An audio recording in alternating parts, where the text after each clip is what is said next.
Damn. Here I am at the hospital, sitting, thinking about how much I've done wrong in the world and how it should have been me dead tonight. It's funny how time has flown by and how much wrong I've done with how much good I've tried to do in my hood, but I still get no love. Two of the homies passed away tonight from wounds, and here I am with a cast on my arm, lucky to be alive. I should have listened to Brick and my family. I put the homies in harm's way tonight, and this is something I'll never forget. And it took me about a year to recover from my injury, considering I used my arm and my hands to fight. I took another 2 years to get back where I was when I got shot. I'm 24 years old now, and life has a different perspective for me, and I need to make sure I do everything I can to get this money. Now, just because I took time to heal and the extra 2 years away from the game doesn't mean the boxing world forgot who I was. I took some fights early on and worked my way back up the ranks. The goal was to go after every world title out there. First, my team wanted the WBO, then the IBF, and of course, the WBC heavyweight world titles. Then ultimately, become the undisputed heavyweight champion of the world. Tall task, but my team and I were locked in. And I've been training my ass off, and I was ready to get things going. And the stage was set, and Gary Robinson was the man holding the title. This was a good feeling I had tonight. I love the bright lights and the crowd screaming for me to either get knocked out or take home the prize. Ever since my other titles were taken from me, I've been craving this moment, and now it's finally time. No nerves, no worries. I was well prepared by my team, and you could see it from the first bell. Already from the start, I'm seeing the most success from strong body shots that's really throwing him off. I'm assuming he watched my previous fights and was trying to avoid this right all night. That's too bad, because one definitely connects early. I'm in the ring throwing trash, cannot lie. And that's when he takes advantage of my mistakes and stuns the hell out of me. But I come back immediately with that right hook that stuns him back. I try to go for the kill, but it was a no-go. Now the second round, we were both taking great shots at each other, both throwing tough takes that's making this round look as if it was a tie right now. I miss a crucial uppercut, I get smacked, but again, I throw an even harder punch that sends him flying. Another right for good measure, I'm missing every attempt. And I go for the body shot, and another one that sends him to a knee. I'm back with the jabs from the left that sets up the big right, followed by another big right that should have dropped him, but it didn't. Now I'm blacking out, throwing shots, two lefts connect to drop him, and a third one on the way to the canvas. I dropped him a couple of times in the third round, but this fourth round was the one. But this left hook from Hades got him shook, followed by a right hook from hell that had him slumped. Ref gives him the full count, and that was the match.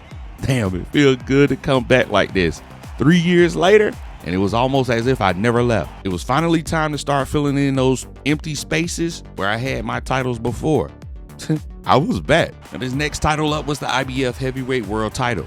Cassius Hall held this title, and word around the boxing world was he was no slouch, and he really wanted to take me down, considering I'm still undefeated even after all this time. But who am I kidding? I'm still that same dog I was 3 years ago, and I have so much left in the tank. But damn, was I getting my ass beat in this ring.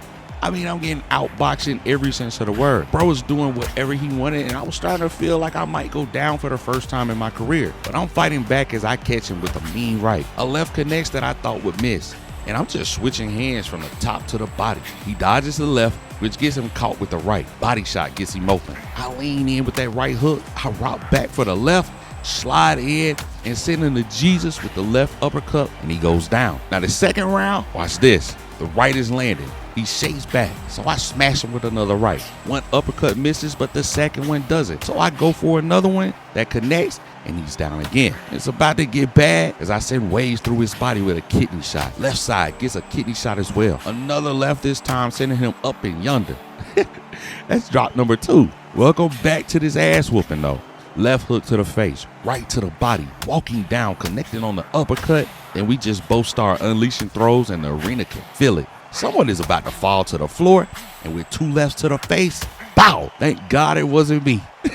With the 3 knockdown rule taking place here, I'm walking out of this sold out arena with another title around my waist. That's 2 titles for me, and with the fights I'm winning in between defending these, I'm really getting back in my bag. But this is where things start to get serious. Now, of course, I've been making my way back through these fighters. My team had been making waves in the media, calling out every boxer with a belt, and I was happy they were doing it. My pockets were getting fatter, and I was happier than I've ever been, until I peeped who was holding the WBC heavyweight title. None other than the bronze bomber himself, Deontay Wilder. Now, I'm 27 years old right now, and my body doesn't recover the way it used to, and those previous fights got my body feeling weaker than usual. Now, I remember I used to be able to bounce back so quickly from these fights, but right now, I can't lie. While training and everything else going on, I'm not at 100%. This fight was either going to be good for me or great for Deontay. Either way, wasn't no running. I had to go in and come out fighting for my life, because one right overhand from Deontay, and that might be it for me. Bright lights, loud crowd, and you know me. The only thing I was worried about was that bag. With this fight, I was locked in for $1.5 million payout. But on the darker side of things, neither Deontay or I was willing to give up these titles without absolutely killing the other person. I'll never forget walking to the middle of that ring and seeing the look in bruh's eyes, the intensity level, the toughness. I knew this was going to be one of the toughest fights I've fought to date.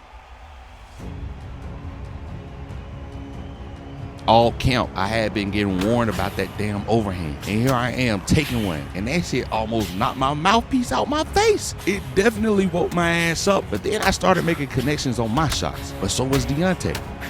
And it gets worse, because although I was getting smacked, I was returning them hits as well. Then my head got really gassed up, because I threw a right hook that I could see broken down a bit. I sent an uppercut to get closer, body shot to get his defense down. Finally, another uppercut sneaks its way in. I get another chance, and I send him to Jesus. And I'm gassed up as his body hits the floor. But what really tripped me out was, and my corner was yelling at me about that damn overhand. And they were saying the only reason I won that round was because I knocked him down. And I'm just sitting there shaking my head and laughing in my mind, because I'm thinking, no way this goofy takes me down with one of those shots, bro. It's crazy. But I would regret that immediately. Coming out in the second round, Deontay looked me dead in my face. I see the overhand coming. I try to protect myself, and all I remember is waking up on the ground. For the first time in my career, I was the one touching the canvas, and I couldn't blame anyone but myself. For the first time, I realized I was human, and that pissed me off. Bro knocked me down, and I almost lost everything. I had to kill him. Vengeance is mine, said the Lord. I'm taking advantage of his aggressiveness. And with everything I have left in my soul, I send Deontay to the Lord for vengeance. As I watch his body fall to the ground, my life flashes before my eyes, bro. Everything I've been through, every fight, every knockout, getting knocked out, but getting back up. It finally hit me. I was everything everyone said I was from the beginning. I was really that guy. Deontay made history tonight.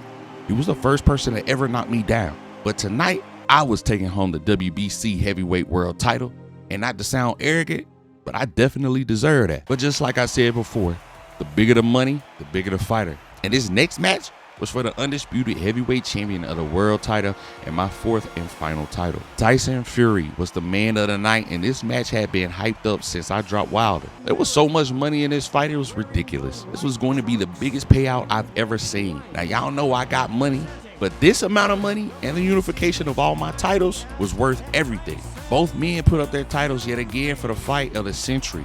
No room for nerves, just straight boxing. It's funny, coming into this fight, everyone was calling me the better version of Deontay Wilder. They said I throw wild punches. They said I was about to get outboxed by Fury. But if we believed everything we heard, the world would be in a much worse condition than it already is in. But let's keep it a beat. You guys have seen me box, and you know I just adapt to whatever is going on in the ring. Round 2, I'm on the same timing, connecting on the body shot, weaving, hitting him with the right hook. The left hook connects, but Fury is moving for his old age. He's throwing a lot of shots right now, but I stand my ground, waiting for the perfect opportunity as it presents itself with an uppercut that sends Tyson to Jesus. Saved by the bell, but it's the 4th round, and I can feel that killer coming out of me. The right hook has him shook. I get a random surge of energy as another right connects for me. Then another one connects, and Tyson woke up with those 2 shots. Surprise attack with the left hook, and I can smell blood. This was my moment. The left uppercut goes, and I go for a kidney shot that sent shockwaves through the crowd, and down goes Tyson. I'm thinking he's about to get back up,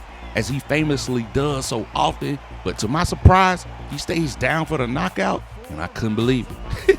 But I just became the undisputed heavyweight champion of the world, and I get to keep the rest of my titles as well. When I tell y'all life is crazy, life is crazy. And I had a funny feeling it was going to get even crazier from here.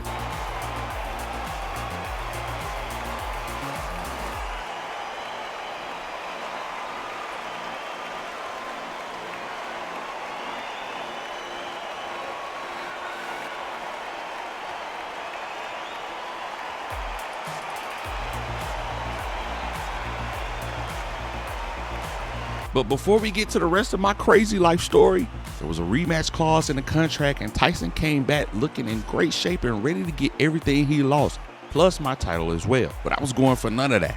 Big money on the payout again, but my respect and dignity was on the line. Round 3 of this fight is what everyone will be talking about for ages. I was out there in rare form. I was at the peak of my game. The body shots were working. I was making my way for hooks that were making Tyson look foolish. We were going back and forth in that ring and it was brutal, but I kept him panicking, connecting on back-to-back body shots, and still, your undisputed heavyweight champion of the world. Hey, I was locked in for sure.